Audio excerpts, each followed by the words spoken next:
For 5 straight years in the late 1980s, the best-selling camera maker on Earth wasn't Canon. It wasn't Nikon.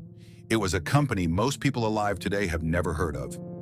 In February 1985, a photographer walking into a camera shop could pick up a plastic body from Osaka and, for the first time in history, watch it find focus on its own. No stylus, no guesswork. Just point, and the machine did what generations of engineers said couldn't be done in a single body. It cost around $300.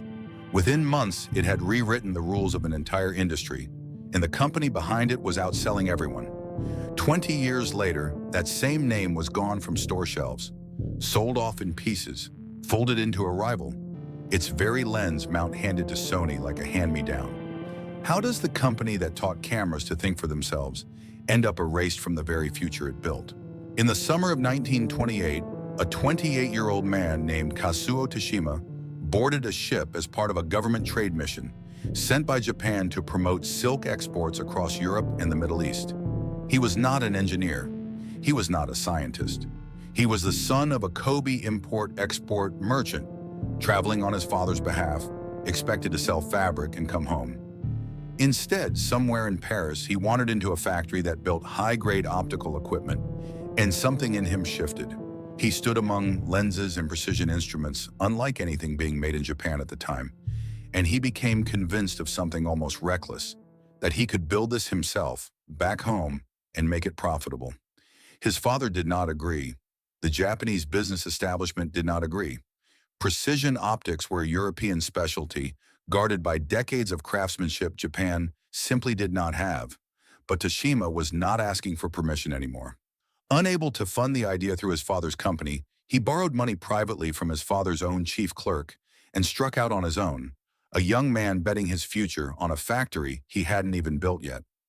On November 11, 1928, in Osaka, he opened his doors under the name Nichidoku Shashinki Shoten, the Japan-Germany camera shop.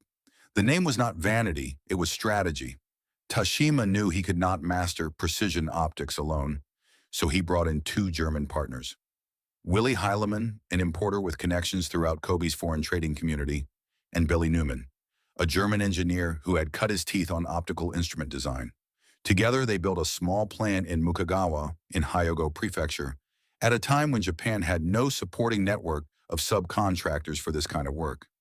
Every gear, every small component had to be produced in-house under the direct guidance of engineers who had crossed an ocean to teach a craft Japan had never practiced at this level.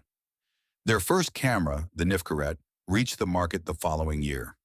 A folding camera built on borrowed German blueprints. Honest about what it was, a first attempt, not yet an original vision. The Great Depression arrived almost immediately after, and Tashima would later describe his young company as a small boat which has set sail right into the storm. Labor unrest spread across Japan. Money was tight, and yet in the middle of that storm, Tashima kept pushing new models into production rather than retreating. What set him apart from other manufacturers scrambling to survive was not ambition alone. It was a belief he carried from his mother's favorite proverb, one about rice, that the ripest ears bow their heads lowest. Success to Tashima was not something to be paraded.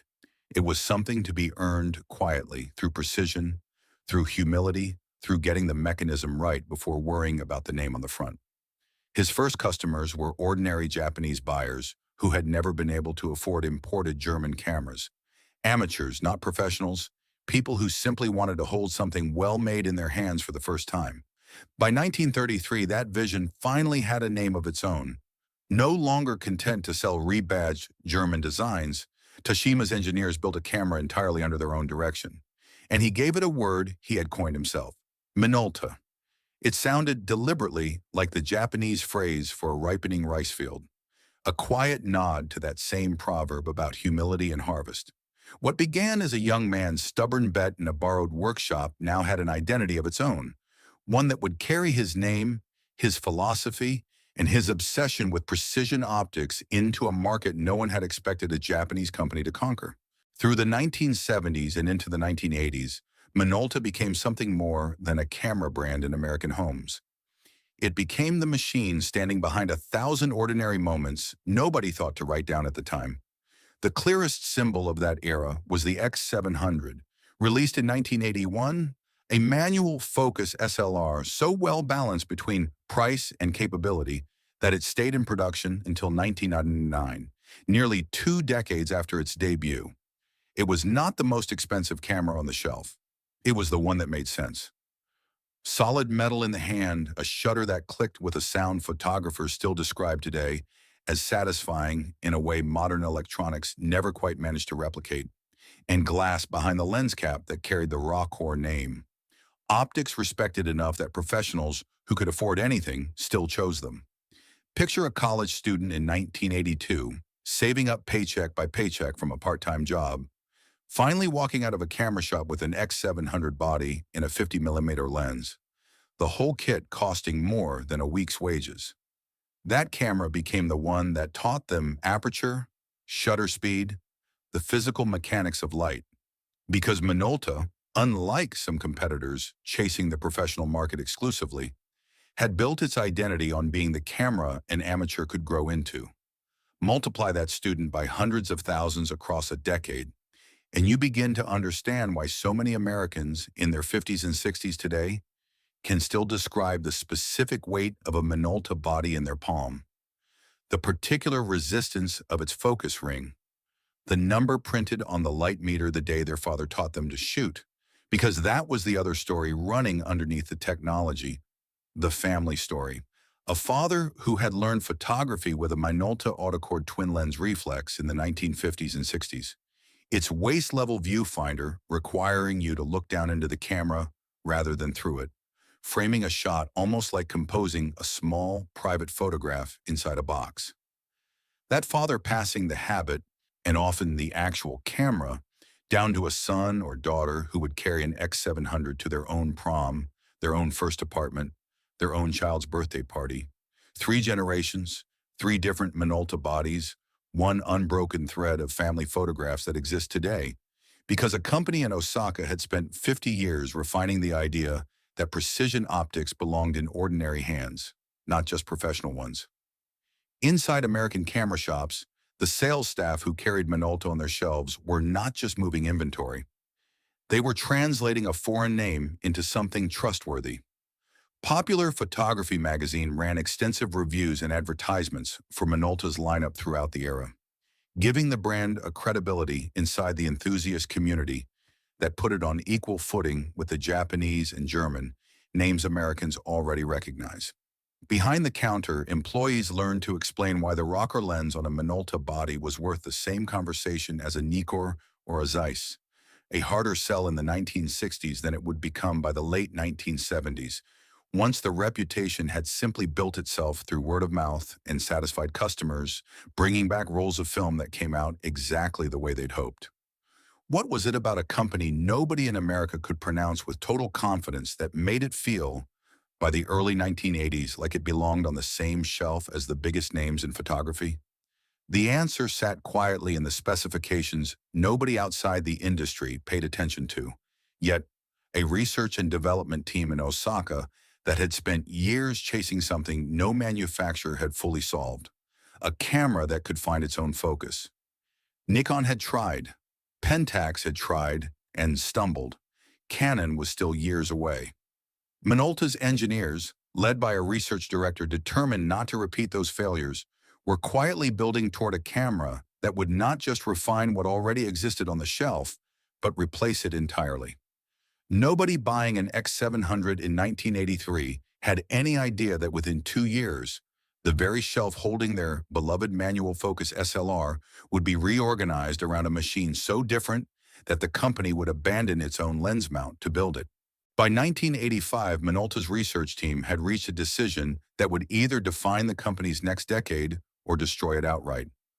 For 27 years since the original SR2 launched in 1958, every Minolta lens sold had used the same SR mount, later refined into the MC and MD systems.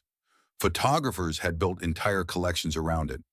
Bodies, lenses, flashes, all compatible across generations of upgrades. Abandoning that mount meant abandoning every customer's existing investment in the brand. It meant telling a loyal base of shooters that the lenses they had spent years accumulating would not fit the future Minolta was about to build. It was, by any reasonable business logic, a terrifying risk. The engineering team, led by research director Ichiro Yoshiyama, made the call anyway. Autofocus could not simply be bolted onto the old system as an afterthought. Yoshiyama insisted the entire architecture needed to be rebuilt from the ground up, with the focusing motor housed inside the camera body itself, rather than crammed into each individual lens. A design choice that would keep the lenses smaller, lighter, and far cheaper to manufacture than anything competitors were experimenting with. The new system needed a new mount entirely. They called it the A-mount, taking the basic three-lug bayonet geometry that had served Minolta for decades and enlarging it just enough to add the electronic contacts a computer-controlled lens would require.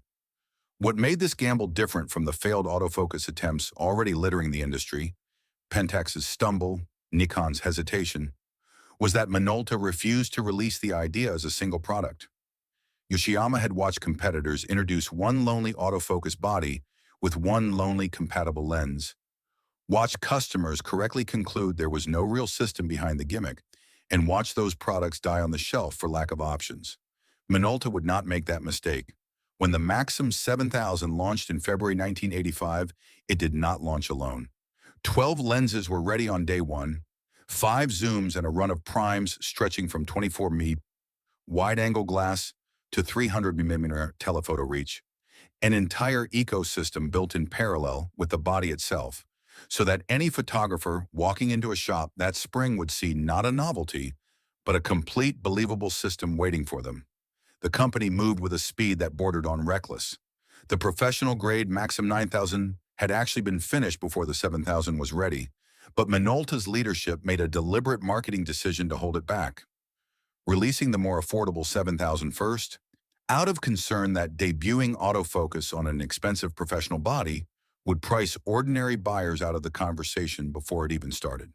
The 9000 followed in August of that same year. The budget-friendly Maxim 5000 arrived just months later in early 1986.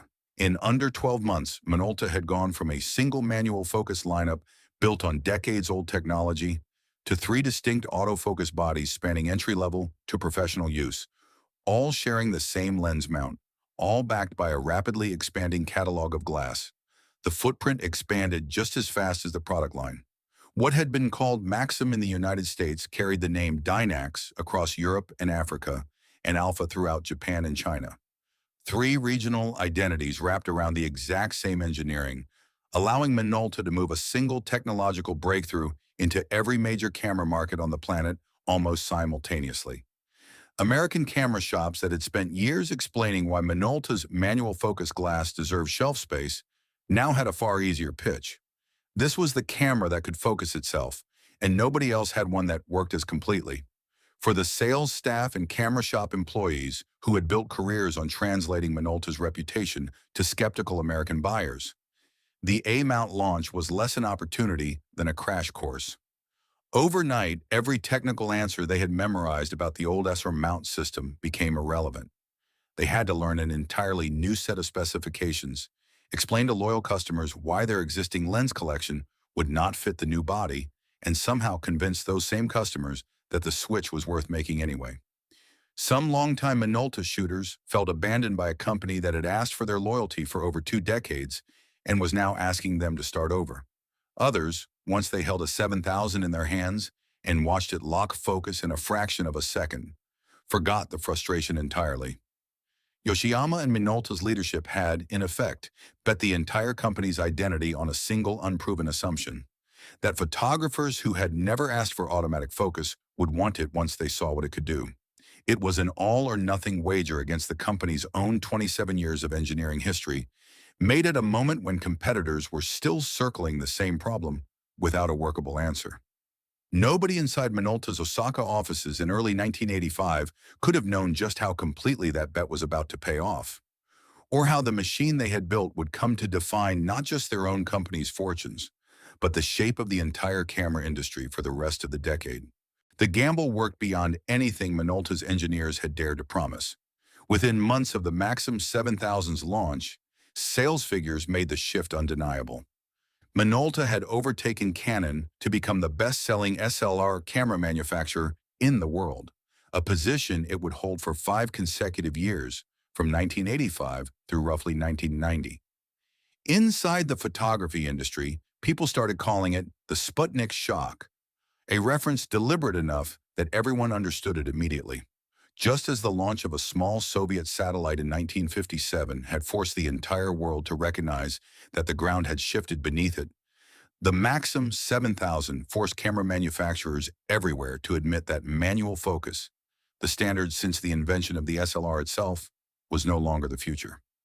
The industry that had spent decades perfecting the manual focus photographer's craft now had to reckon with a Japanese company nobody had picked as the one to upend it.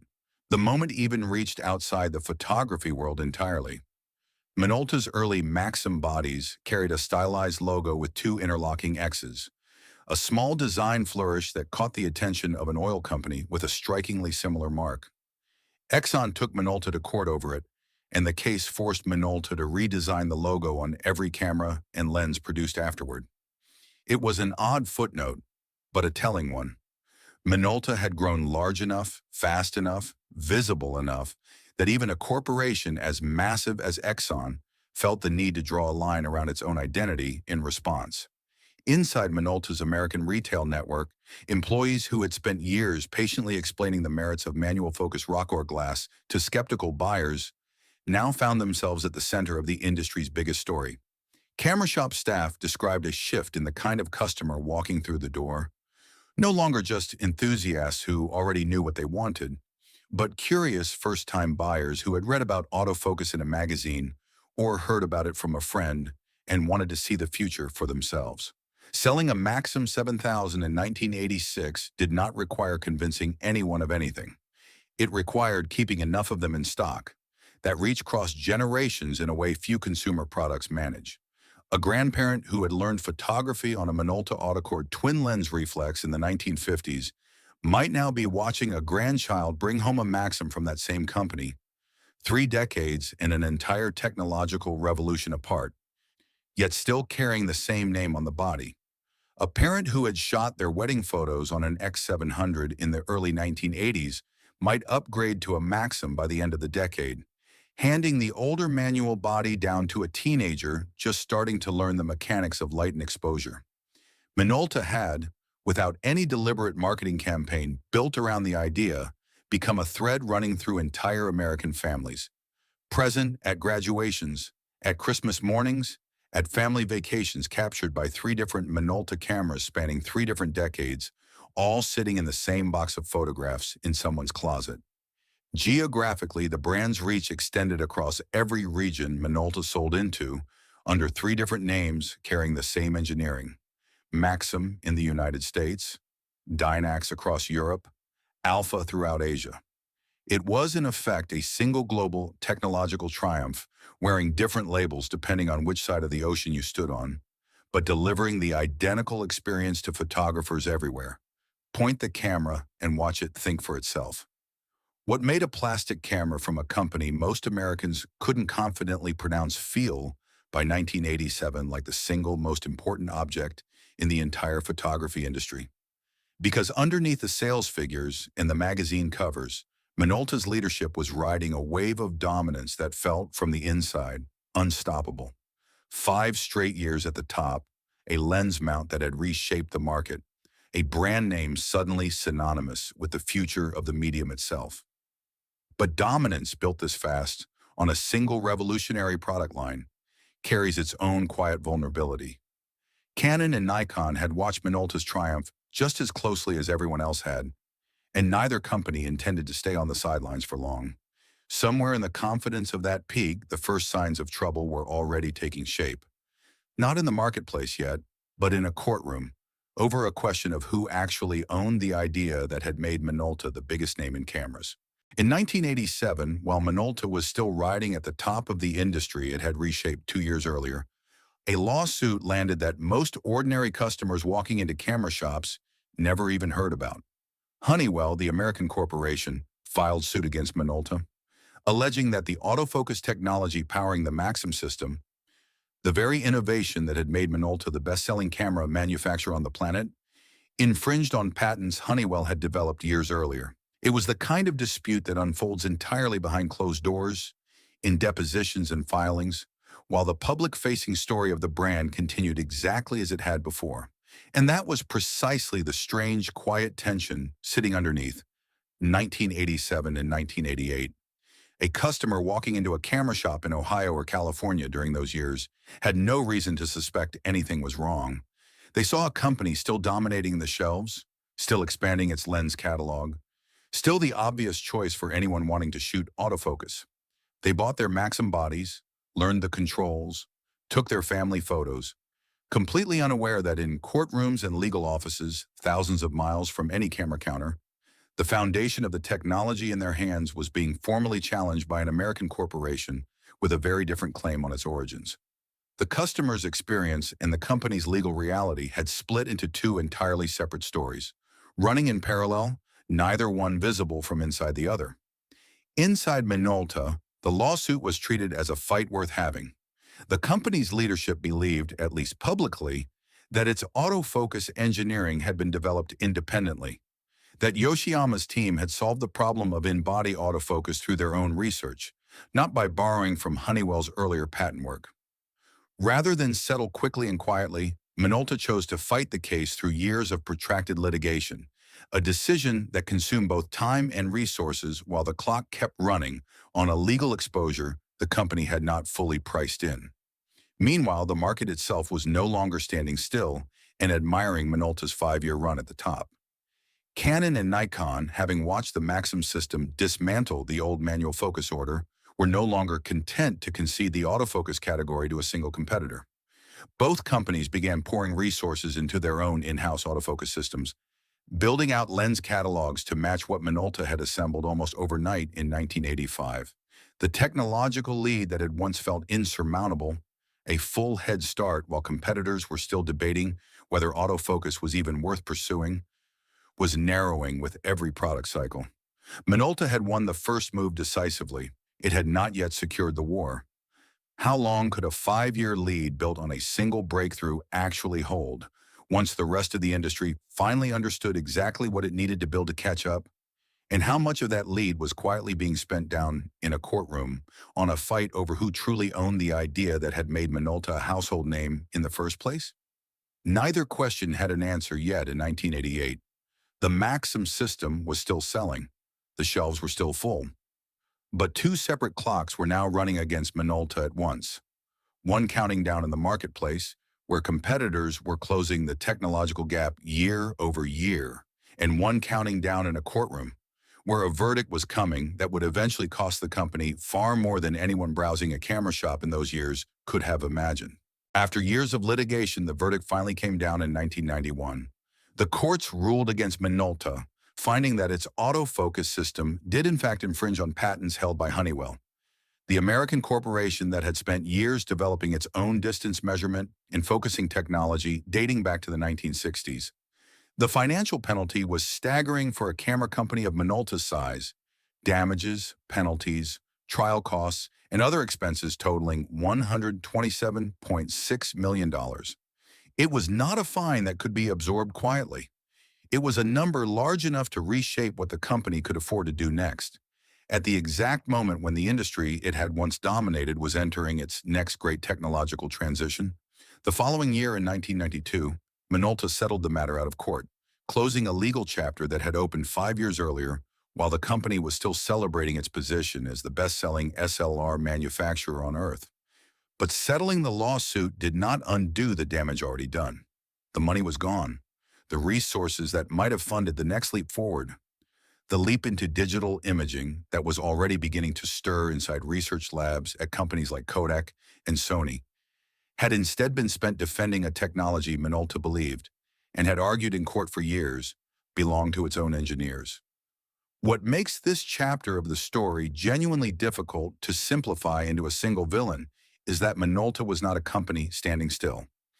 In 1995, the company released the RD-175, a 1.75 megapixel digital SLR camera.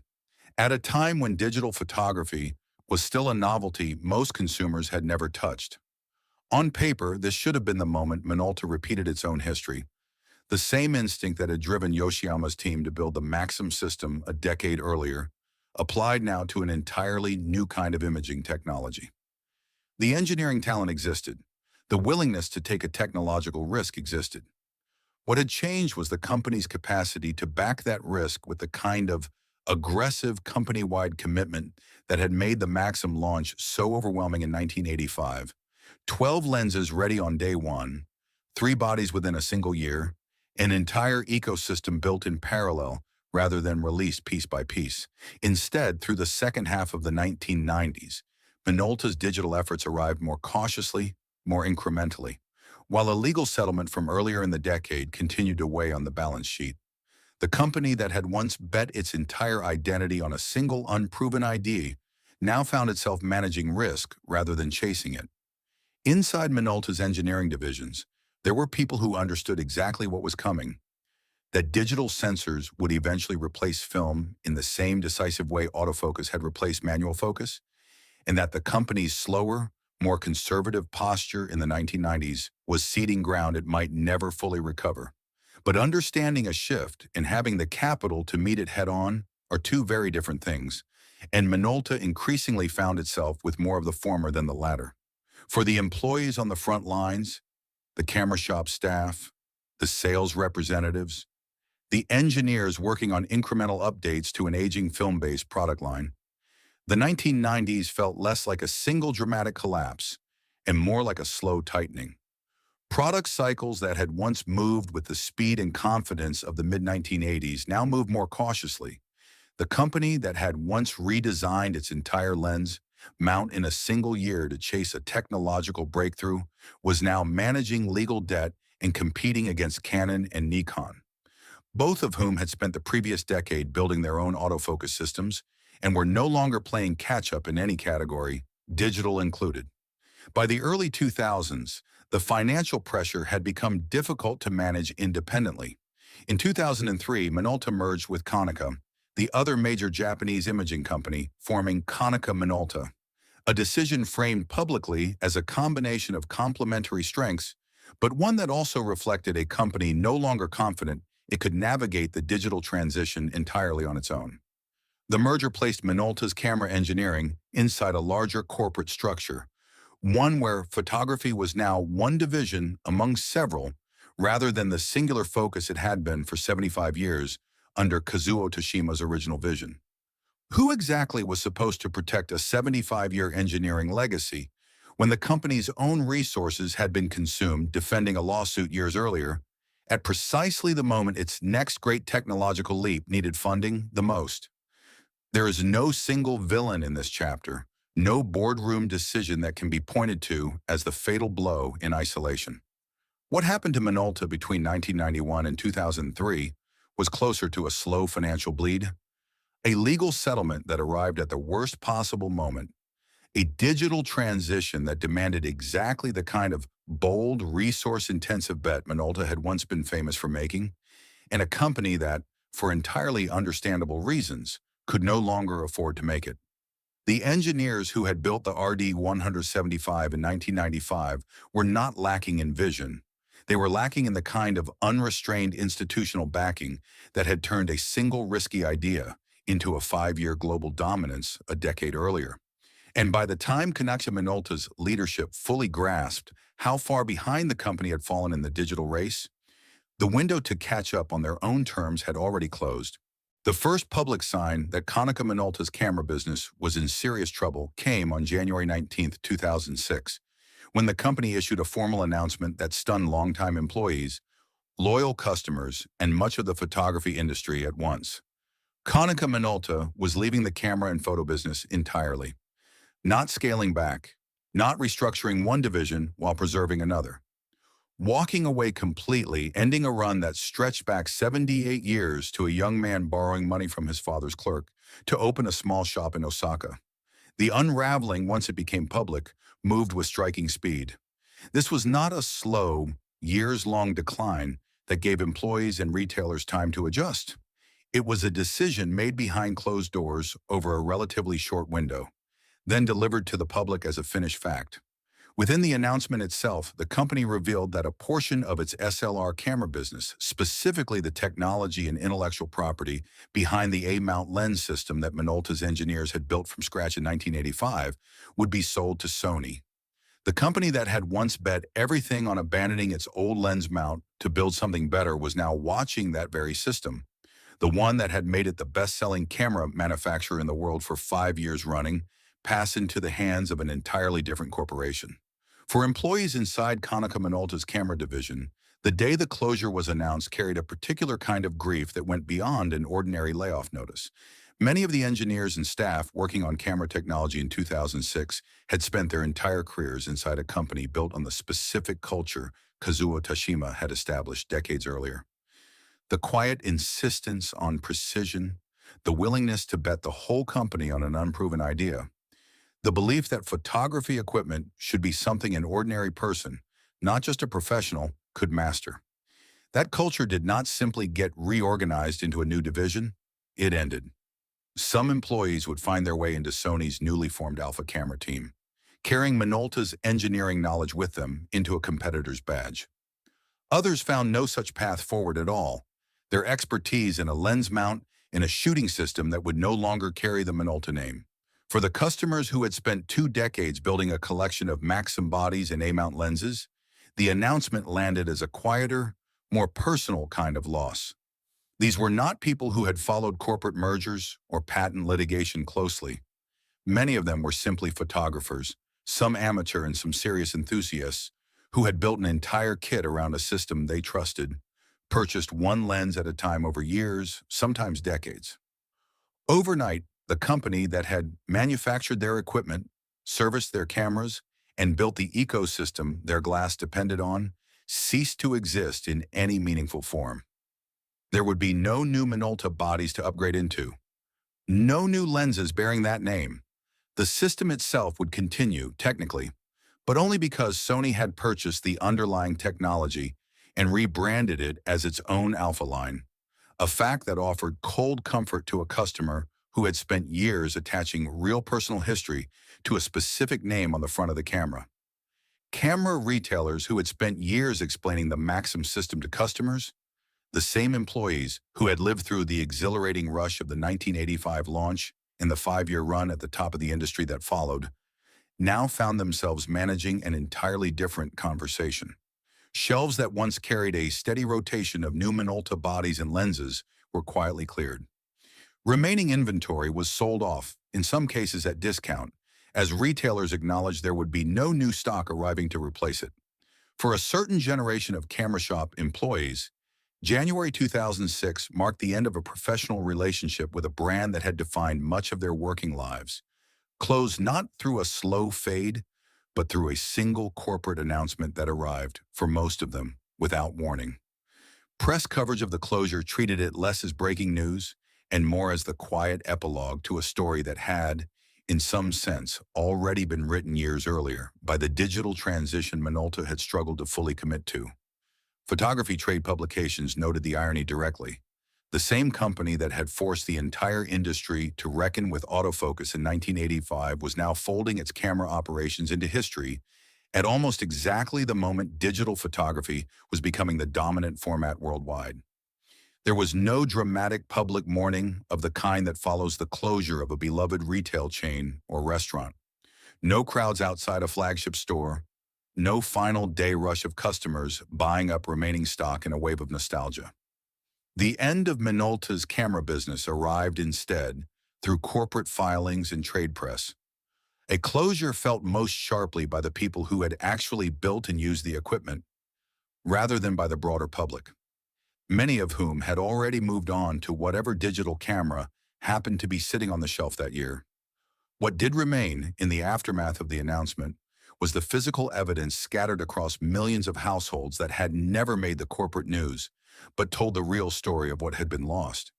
Boxes of X700 bodies and Maxim 7000s sitting in closets, still functional, still capable of the same mechanical performance that had made them beloved decades earlier, now belonging to a company that no longer existed to service or support them.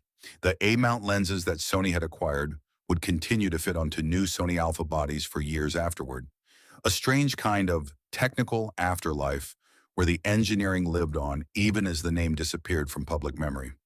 Somewhere in that arrangement sat the final, quiet irony of Minolta's story. The very system built in 1985 to secure the company's future, the bold gamble that had made it the biggest name in cameras for half a decade, outlived the company itself by being absorbed into someone else's brand entirely. 78 years after Kazuo Toshima borrowed money to open a small shop in Osaka, insisting he could build precision optics as good as anything coming out of Germany, the name he coined from a Japanese proverb about humility disappeared from camera store shelves for good. What remained was not a company. It was a lens mount, quietly renamed, and millions of photographs already taken, sitting in albums and shoeboxes across a generation of American households that had trusted that name without ever fully knowing the story behind it. In the years that followed the 2006 closure, the technology Minolta had built found an unexpected second life under a name that had once been its rival.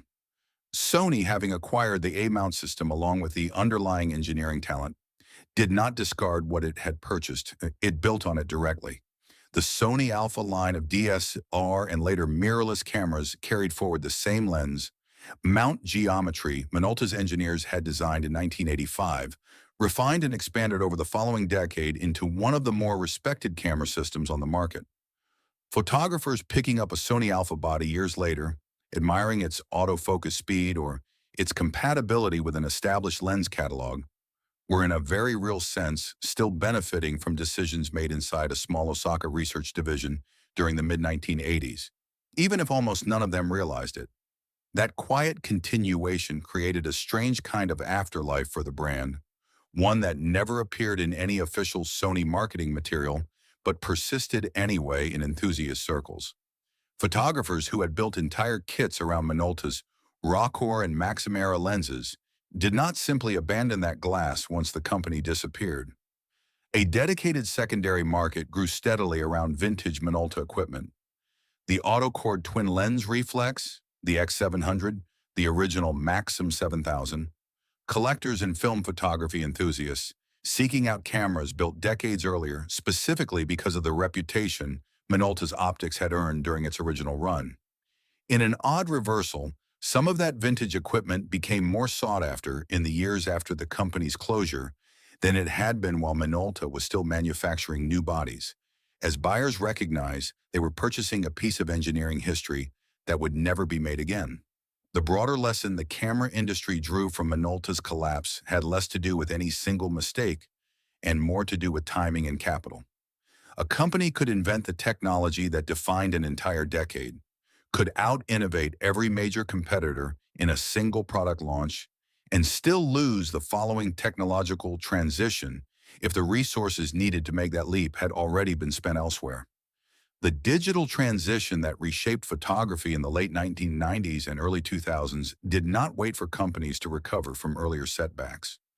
Kodak, an American giant with far deeper pockets than Minolta, would face a strikingly similar fate only a few years later, having invented early digital camera technology itself, yet failing to commit fully to it before the market moved on without them.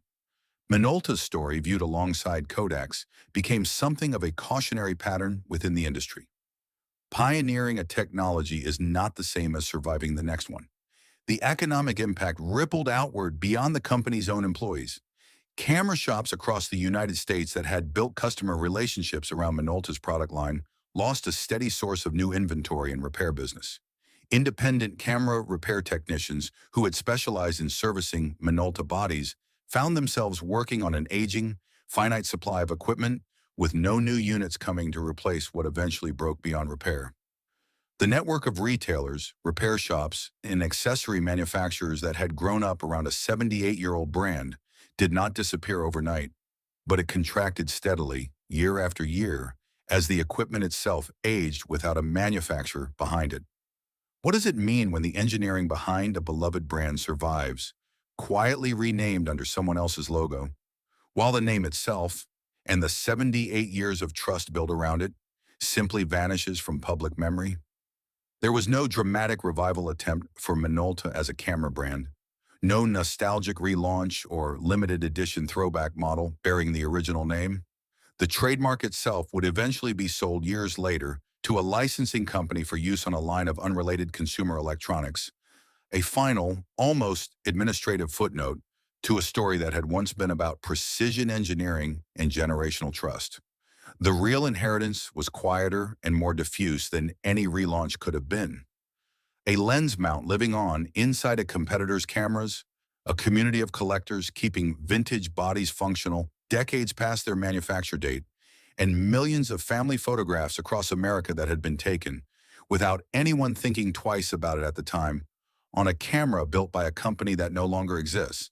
Somewhere in America tonight, in a closet or a drawer that hasn't been opened in years, a Minolta X700 is sitting exactly where it was left. Its leather strap cracked with age, its metal body still solid, still capable of doing precisely what it did the day it was purchased. Pick it up, and the weight comes back first. Heavier than anything made of plastic, dense in a way that feels deliberate, built to be held for years rather than replaced within a season. Turn the focus ring, and it moves with a resistance that modern hands have mostly forgotten. A small mechanical conversation between fingers and glass that autofocus quietly erased from most people's experience of photography. Press the shutter, and it answers with a click that is somehow both soft and certain, a sound that a generation of Americans associate less with cameras in general and more with a specific afternoon, a specific birthday, a specific person standing behind the viewfinder asking everyone to hold still for one more second. That sound, that weight, that particular ritual of loading film and winding it forward one frame at a time belong to millions of ordinary moments that never made it into any corporate history. A father teaching a daughter how to read a light meter in a backyard in 1983. A teenager saving up an entire summer's wages for a Maxim 7000, then standing in a camera shop hearing the salesperson explain, for the first time, that this machine could find its own focus. A grandmother's autocord, passed down through a family for 30 years, still occasionally loaded with film by a grandchild curious about how photographs used to be made before every camera lived inside a phone. None of these moments required anyone to know who Kazuo Tashima was, or that he had borrowed money from his father's clerk in 1928 to bet on an idea nobody around him believed in. They simply required a camera that worked, that felt good in the hand, and that made an ordinary person feel, briefly, like they were capable of something close to art. That was always the real accomplishment sitting underneath every technical milestone Minolta ever reached. Not the patents, not the 5 years at the top of a global industry, not even the audacity of rebuilding an entire lens mount from scratch in a single year. What Minolta actually built across 78 years was access, the conviction, inherited directly from a 28-year-old standing in a Paris optics factory in 1928, that precision instruments should not belong exclusively to professionals or the wealthy. A family in Ohio with a modest income could own a camera capable of the same fundamental mechanics as equipment used by working photojournalists, and that family could use it to build a visual record of their own lives that would otherwise have gone undocumented entirely. Multiply that single family by the millions of households across America who owned a Minolta at some point between the 1950s and the early 2000s, and the true scale of what the company built becomes clear. Not a product line, but an entire archive of ordinary American memory made possible because one company insisted, decade after decade, that good optics belonged in everyone's hands. That is why this story matters beyond the mechanics of patents and mergers, and a lens mount eventually sold to Sony. A company can lose a legal battle. A company can misjudge a technological transition and watch competitors close a 5-year lead within a decade. Those are business failures, ordinary and survivable in isolation. What is harder to replace is the particular trust a name earns across 3 generations of the same family, the quiet confidence that when you picked up that camera, it would do exactly what you needed it to do, without asking you to be an expert first. That trust does not transfer automatically to whichever company eventually buys the technology. It simply ends. The moment the name stops appearing on new equipment, and what remains afterward exists only in the objects already out in the world and the memories attached to them. The engineers are scattered now, some carrying their expertise into Sony's Alpha division, others long since retired or moved into entirely different careers. The shops that once explained the Maxim system to curious first-time buyers have mostly closed or moved on to other brands. Kazuo Toshima himself died in 1985, the same year his company's boldest gamble paid off beyond anything he likely imagined, when he opened a small shop in Osaka 57 years earlier, humble enough in his own philosophy that he might have simply nodded at the outcome rather than celebrated it. What he built was never meant to last forever under his own name. It was meant to put good cameras into good hands, and in that single unglamorous mission, carried out across 7 decades and 3 continents, Minolta succeeded completely. The name disappeared from shelves. The photographs it made possible did not.